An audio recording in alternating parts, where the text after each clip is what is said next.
રાજ્યના નાગરિકોને શુદ્ધ ખોરાક મળી રહે તેના માટે રાજ્ય સરકાર તથા રાજ્યનું ફૂડ એન્ડ ડ્રગ ડિપાર્ટમેન્ટ સતત કામગીરી કરી રહ્યું છે, જેના ભાગરૂપે ગઈકાલે ચંડીસર બનાસકાંઠા ખાતેથી શ્રી સેલ્સ એજન્સીમાં શ્રી ભાવેશ ચોખાવાળાને ત્યાંથી લગભગ 5.5 ટન જેટલું બનાવટી ભેળસેળવાળું ઘી કે જેની કિંમત 35 લાખ થાય છે તે જપ્ત કરવામાં આવ્યું છે.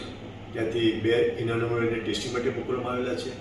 આ જ વ્યક્તિ ગયા મહિનામાં શ્રાવણ માસમાં એની જે ફેક્ટરી છે જ્યાં ફૂડનું લાયસન્સ છે ત્યાં અમારી ટીમે દરોડો પાડ્યો હતો. ત્યારે ત્યાં પામ ઓઇલના ખાલી ડબ્બા તથા લગભગ 700 કિલોગ્રામ જેટલું 3.5 લાખનું ભેળસેળિયું ઘી મળ્યું હતું.